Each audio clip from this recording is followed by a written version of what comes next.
ہمارے محلے میں ایک مکان خالی پڑا تھا جس کی چھت ہمارے گھر کے سامنے ہی تھی۔ میں اکثر شام کے وقت اوپر چلی جایا کرتی تھی، مگر کل سے ایک لڑکا اس چھت پر آ رہا تھا جو دکھنے میں بہت زیادہ حسین تھا۔ میں پہلی نظر میں ہی اس پر اپنا دل ہار بیٹھی تھی، مگر اس کی خاص توجہ میرے اوپر نہ تھی۔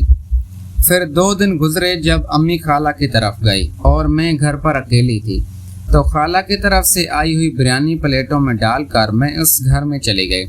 جب میں نے گھنٹی بجائی تو وہی لڑکا میرے سامنے کھڑا تھا۔ میں نے بریانی پلیٹوں اسے دی اور اس سے بات کرنے کا بہانہ بنا لیا، تو اس نے بتایا کہ میں یہاں پر اکیلا رہتا ہوں اور یہ گھر میں نے کرائے پر لیا ہے۔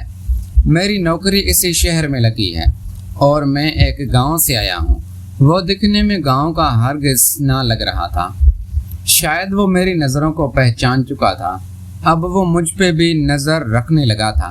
شام کے وقت میں روزانہ چھت پر چلی جاتی تو وہ بھی چھت پر چلا جاتا۔ پھر ہم دونوں کی نظریں ملی اور ہم دونوں میں محبت کا جذبہ ابھر آیا۔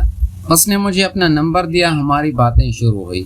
اب رات بھر ہم دونوں ایک دوسرے سے باتیں کرتے اور جب ایک دوسرے کو دیکھنے کا دل کرتا تو چھت پر آ جاتے۔ پھر ایک دن شکیل نے مجھے کہا کہ مجھے تم سے ملنا ہے۔ میں بھی اس بات پر راضی ہو گئی اور موقع کی تلاش کرنے لگے۔ ابو تو ویسے بھی سارا دن گودام پر ہوتے، رات کو تھک ہار کر گھر آ جاتے اور امی سارا دن سلائی کرتی رہتی۔ کبھی کبھار خالہ کی طرف چلی جاتی۔ خالہ کا گھر 2 گلی چھوڑ کر تھا۔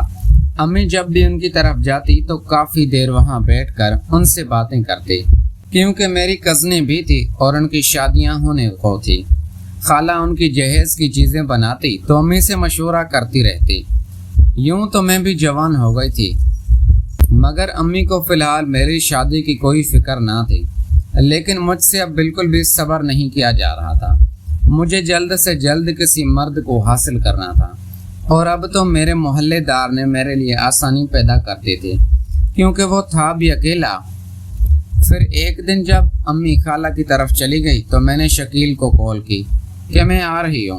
شکیل نے میرے آنے سے پہلے ہی ایک اچھا سا کمرہ سیٹ کر دیا تھا۔ پھر مجھے بیڈ پر بیٹھنے کا کہا۔ وہ مجھے ڈائریکٹ ہی بیڈ پر لے آیا تھا۔ مجھے یہ بات بہت عجیب محسوس ہوئی، مگر میں خاموش رہی۔ پھر آہستہ آہستہ شکیل میرے قریب آیا اور میں نے بھی آنکھیں موند لی۔ پھر ہمارے بیچ حیا کے سارے پردے گر گئے جب شکیل نے میری ساری شرم و حیا ختم کر دی۔ پہلے تو مجھے تھوڑا سا درد ہوا، پھر آہستہ آہستہ وہ درد سکون کی شکل اختیار کرنے لگا۔ اب وقت کا پتہ ہی نہیں چلا، پورا آدھا گھنٹہ گزر گیا تھا اور شکیل مجھ سے الگ ہونے کا نام ہی نہیں لے رہا تھا۔ میری بار بار نظر گھڑی کی طرف جا رہی تھی اور مجھے یہ خوف بھی کھائے جا رہا تھا کہ کہیں امی واپس نہ آ جائے، اور اگر ان کو شک ہو گیا کہ میں یہاں ہوں تو وہ یقیناً ابو سے میری شکایت کر دے گی۔ میری امی شکیل کا ٹائم تو ختم ہونے کا نام ہی نہیں لے رہا تھا۔ تب بھی میں ہنس کر شکیل سے کہنے لگی کہ کون سی چکی کا آٹا کھاتے ہو جو اتنا وقت لگا رہے ہو۔ میری بھی یہ پہلی دفعہ تھی، اسی لیے مجھے کچھ خاص اندازہ نہ تھا۔ پھر آخر کار 1 گھنٹے بعد شکیل نے ڈھال ہو کر مجھ سے الگ ہو گیا تھا۔ میں نے آج جیسے جنت کی سیر کر لی تھی۔ میری آنکھوں میں ایک عجیب سی چمک اتر آئی تھی اور میرے گال بھی لال ہو رہے تھے۔ جب میں گھر آئی تو جلدی سے امی کو ڈھونڈنے لگے، مگر شکر ادا کیا کہ امی ابھی تک گھر نہیں پہنچی تھی۔ تبھی مجھے پیچھے سے آواز آئی۔ امی نے کہا، صوبیہ جلدی سے پانی لا کر دو، میں بہت تھک گئی ہوں۔ اس کا مطلب تھا کہ امی میرے بعد گھر میں داخل ہوئی تھی۔ پھر میں نے جلدی سے امی کو پانی دیا اور اپنے کمرے میں آ کر شکیل کے بارے میں سوچنے لگی۔ شکیل ایک صحت مند وجود کا مالک تھا اور بہت زیادہ خوبصورت بھی تھا۔ گاؤں کی دیسی چیزوں نے اسے مزید صحت مند بنا دیا تھا۔ اب میں شکیل کے سہانے خواب سجانے لگی تھی۔ ساری رات شکیل کی یادوں میں گزر گئی۔ اگلے دن شکیل کا کوئی اتا پتہ نہیں تھا۔ اس کے گھر پر بھی تالا لگا ہوا تھا۔ میں مسلسل اس کا نمبر ٹرائی کرتی، مگر اس کا نمبر بھی بند جا رہا تھا۔ میں کئی مرتبہ چھت پر بھی اس سے دیکھنے آئی، مگر نہ جانے وہ مجھے بنا بتائے مجھے اپنے سہانے خواب دکھا کر کہاں چلا گیا تھا۔ یوں ہی شکیل کی یادوں میں گزر گیا تھا۔ پھر اچانک جب میں امی کے ساتھ خالہ کی طرف جا رہی تھی تو شکیل کے گھر کا دروازہ کھلا دیکھا اور بے دلی کے ساتھ امی کے ساتھ خالہ کی طرف چلی گئی۔ وہاں طبیعت خراب کا بہانہ بنا کے جلدی سے گھر آ گئی اور سیدھا شکیل کے گھر چلی گئی۔ شکیل مجھے دیکھ کر چونک گیا۔ میں نے اس سے غائب ہونے کی وجہ پوچھی تو اس نے کہا کہ میں تم سے بہت شرمندہ ہوں، تم ایک کنواری لڑکی ہو، مجھے تمہارے ساتھ یہ سب نہیں کرنا چاہیے تھا، پلیز تم مجھے معاف کر دو۔ تو میں نے جلدی سے شکیل کے ہاتھوں میں ہاتھ ڈال دیے اور اس سے کہنے لگی کہ تمہیں معافی مانگنے کی کوئی بھی ضرورت نہیں ہے، کیونکہ میں خود بھی تم سے محبت کرنے لگی تھی اور تم سے بھی یہی سب کچھ چاہتے تھے۔ شکیل نے کہا میں تو سمجھا تھا کہ تم مجھ سے ناراض ہو گئی ہو، مگر تم تو بہت زیادہ خوش نظر آ رہی ہو۔ پھر میں نے شرم سے نظریں جھکا لی تو اس نے کہا چلو پھر اسی خوشی کو سیلیبریٹ کرتے ہیں۔ میں اپنے گاؤں چلا گیا تھا، میری امی کی طبیعت بہت خراب ہو گئی تھی، ان کا علاج کروانا تھا۔ پھر شکیل نے دیسی گھی کے 2 چمچ دودھ میں ڈال کر پیے اور مجھے بستر پر لٹا دیا۔ پھر سے وہی سلسلہ شروع ہوا تھا۔ اب تو 1.5 گھنٹہ گزر چکا تھا اور شکیل تو چپ ہونے کا نام ہی نہیں لے رہا تھا۔ مجھ میں اب ایک عجیب سا سرور آنے لگا تھا اور میں بھی یہی چاہتی تھی کہ 2-3 گھنٹے تک شکیل نیچے نہ آئے، اسی رفتار کے ساتھ چلتا رہے۔ بلا آخر 2 گھنٹے کے بعد نہ چاہتے ہوئے بھی شکیل نے ڈھال ہو کر میرے ساتھ ہی لیٹ گیا تھا، پر میں جلدی سے اٹھ کر اپنے گھر آ گئے تھے۔ امی بھی ابھی تک گھر واپس نہ آئے تھے۔ میں نے شکر کا سانس لیا اور شاور لینے چلے گئے۔